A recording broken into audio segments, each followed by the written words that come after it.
लोकसभा चुनाव जब जब आएंगे नीतीश जी का प्रेम उमड़ेगा भाजपा की तरफ, और विधानसभा के चुनाव जब जब आएंगे आरजेडी के साथ और कांग्रेस के साथ का प्रेम। राहुल गांधी की भारत जोड़ो न्याय यात्रा किशनगंज में आ रही है 29 तारीख को, उसको लेकर क्या आखिर ये नेता लोग अपना रंग गिरगिट से भी ज्यादा तेज कैसे बढ़े? बिहार में जिस तरीके से सियासी भूचाल लगा हुआ है, ऐसे में आप क्या अंदाजा लगा? आप हमारी बातों को काटते हुए एकदम साइड से कहीं और जा रहे हैं। आप ये बताएं कि क्या शीर्ष नेतृत्व अगर तय कर दिए तो क्या कार्यकर्ता सिर्फ झंडा ढोने के लिए? हिंदुस्तान के लगभग राज्यों में सुख दुख की तमाम रास्तों को पार करते हुए राहुल गांधी की भारत जोड़ो न्याय यात्रा किशनगंज में आ रही है 29 तारीख को, उसको लेकर क्या कहना चाहेंगे? सबसे पहले तो खुशामदीद है सर, आपका स्वागत। बहुत बहुत धन्यवाद, शुक्रिया।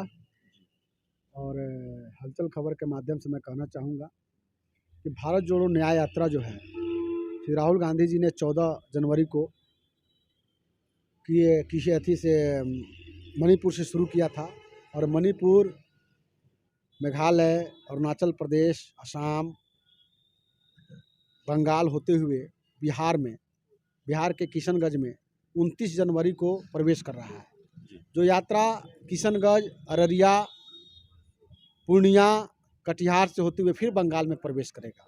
इसको लेकर आज हमने एक मीडिया के मुखातिब होने का काम किया है, और मैं बता दूं कल यहाँ से रक्सौल से दर्जनों कार्यकर्ता जो हैं बाई रोड इस यात्रा में शामिल होने के लिए जाएंगे, क्योंकि सबसे बंगाल की बॉर्डर में राहुल गांधी जी का आगमन हो रहा है, और नेपाल की बॉर्डर से हम जा रहे हैं। लगभग 450 किलोमीटर की हमारी दूरी है, और हम लगभग 5-7 घंटे चलेंगे तो लगभग 350-400 किलोमीटर की यात्रा तय करके वहाँ हम पहुँचने का काम करेंगे। ऐसा नहीं ना है कि हाँ इधर से कह दिए कोडियार चौक से निकल गए, आगे से गाड़ी पकड़ लिए? एकदम आप सारा अपडेट देखिएगा, लाइव देखिएगा, और लाइव देखने का काम आप कीजिएगा, क्योंकि राहुल गांधी जी देश की आवाज़ हैं, और विपक्ष के सबसे बड़े नेता अगर कोई है तो राहुल गांधी है। समझेंगे, लोगों को समझ में आएगा। एक कहावत है कि आज के वर्तमान में श्रीलंका, कोलंबो की जो राज्य है श्रीलंका, लोगों की सोच थी कि सोने की लंका श्रीलंका में है। जो आज तक श्रीलंका के लोगों को नहीं मिला, वो सोने की लंका। उसी तरह लोगों का कहना है कि राम राज आएगा। बहुत खुशी की बात है, जुलूस में आप भी शामिल होते हैं। बहुत खुशी की बात है।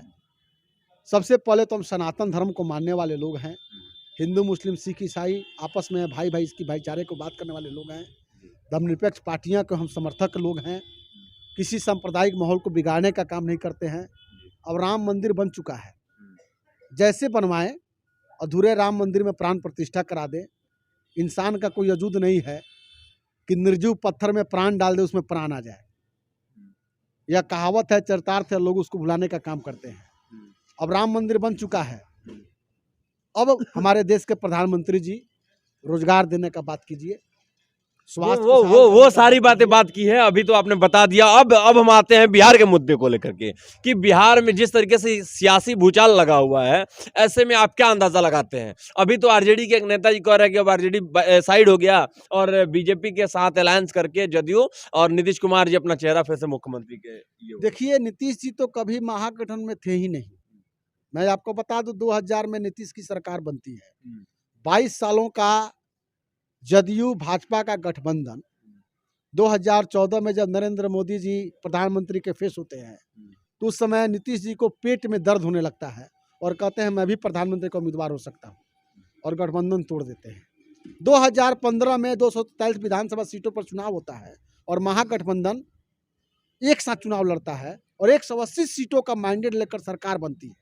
लगभग 170-75 सीटें लेकर मैंडेट सरकार बनती है। महज 2-2.5 साल बाद फिर तलाक हो जाता है, और फिर 2020 में एनडीए का गठबंधन करके फिर सरकार बनती है, और फिर ये कहते हैं कि नहीं, मुझे फिर जो है महागठबंधन का प्रेम भाईचारा आ रहा है, उमड़ रहा है, और फिर चले जाते हैं। आज तक मैं आपको बता दूं कि नीतीश जी कभी विधानसभा चुनाव लड़कर मुख्यमंत्री नहीं बने हैं। एमएलसी पद से होकर ही मुख्यमंत्री बनने का काम किया है। यह स्पष्ट जनादेश इनको अगर लेना है तो 25 चुनाव विधानसभा का लड़के देख ले। क्या बात है नीतीश कुमार के लिए, और खासतौर से जदयू के जो लोग ये कह रहे हैं कि हाँ नीतीश कुमार जी फिर से मुख्यमंत्री बनेंगे, उनके लिए अखिलेश दयाल का बड़ी चुनौती है कि एक बार वो खुद विधानसभा का चुनाव लड़के देख लें, औकात पता चल जाए। निश्चित रूप से अच्छा, ये अखिलेश दयाल जी, क्या वजह है कि अखिलेश दयाल जी एक वक्त पहले, मतलब जिस 2015 के चुनाव की आप बात कर रहे हैं, उस वक्त जब वो फिर आरजेडी का ऐलान तोड़ करके, इलेक्शन जब हुआ आरजेडी का ऐलान तोड़ करके जब गए, तो अखिलेश दयाल जी कोड़ियार चौक पर चाचा 420 और चाची 420 की परिभाषा बता रहे थे। उसके बाद ये विकास पुरुष का भी मतलब डिफिनेशन दे रहे थे उनके बारे में, लेकिन अब फिर जब जा रहे हैं तो आप ये कह रहे हैं कि गठबंधन के लिए उनके अंदर कोई प्यार ही नहीं थी।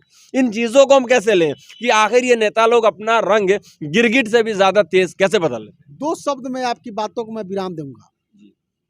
लोकसभा चुनाव जब जब आएंगे, नीतीश जी का प्रेम उमड़ेगा भाजपा की तरफ, और विधानसभा के चुनाव जब जब आएंगे, आरजेडी के साथ और कांग्रेस के साथ इनका प्रेम उमड़ जाएगा। चलिए, बहुत ही जबरदस्त बात आपने कही है, लेकिन वो कौन ऐसी मजबूरी है कि वो लात मार के बार बार जाते हैं और आप लोग फिर से उनका वेलकम कर लेते हैं? देखिए, वेलकम हम नहीं करते हैं, हम लोग तो कार्यकर्ता हैं। यह शीर्ष नेतृत्व को समझना पड़ा कि दरवाजे हमेशा के लिए बंद होने चाहिए। यही नीतीश कुमार ने कहा कि मिट्टी में मिल जाना पसंद करेंगे, लेकिन भाजपा में जाना पसंद नहीं है। बहुत ही जबरदस्त बात आपने कही है अखिलेश दयाल जी, लेकिन आपने एक चीज ये भी कहा है कि ये शीर्ष नेतृत्व तय करता है। अगर अखिलेश दयाल जी प्रोफेसर है, उसके साथ साथ एक LLB होल्डर भी हैं, लेकिन अगर आपकी बात, इसका मतलब कि कार्यकर्ता सिर्फ झंडा ढोने के लिए है, उनकी बातें आगे तक नहीं ली जाती। देखिए, कार्यकर्ता हम लोग हैं। आपकी बात बहुत बहुत बहुत दूर तक इशारा कर रही है सर, इन चीजों को हम कैसे लेंगे? देखिए, नीतीश जी को लोगों ने देख लिया जी, और सेकेंड सीट पर बैठ कर तेजस्वी यादव को लोगों ने देख लिया। ए भाई, ये तो नहीं हमरो मार्केट में। तेजस्वी जी को सेकेंड सीट पर हमेशा बैठाकर नीतीश जी कुर्सी पर बैठ जाते हैं। आने वाले वक्त में जनादेश का आधार जो है और वोट ऑफ परसेंटेज जो है वो बढ़ा है, और कहाँ बढ़ा है? राजद। अखिलेश दयाल जी, आप हमारी बातों को काटते हुए एकदम साइड से कहीं और जा रहे हैं। आप ये बताएं कि क्या शीर्ष नेतृत्व अगर तय कर दिए तो क्या कार्यकर्ता सिर्फ झंडा ढोने के लिए है? देखिए, कार्यकर्ता हमेशा झंडा ही ढोता है, और कार्यकर्ता झंडा ढोकर और पार्टी को आसमान की बुलंदी पर पहुंचाने का काम करता है, और सभी कार्यकर्ता ही आने वाले समय में नेता बनते हैं। अगर कोई अचानक चाहे कि हम बिना गणेश परिक्रमा के आए, हवाई जहाज से, हेलीकॉप्टर से, पैराशूट से, और आकर नेता बन जाएं, उनका भविष्य लंबा नहीं होता है। बहुत सारे लोग कयास लगाते हैं कि विगत छात्र जीवन से आप कांग्रेस पार्टी को ढोने का काम कर रहे हैं। कांग्रेस पार्टी ने आपको दिया क्या? मैं आपको बता दूं, कांग्रेस पार्टी ने एक पहचान दिया, और कांग्रेस पार्टी की बातों को मैं सुनता हूं, रखता हूं, तो कांग्रेस पार्टी ऐसा धर्मनिरपेक्ष पार्टी देश में कोई नहीं है, और अवसरवादी की राजनीति कांग्रेस पार्टी नहीं करता है।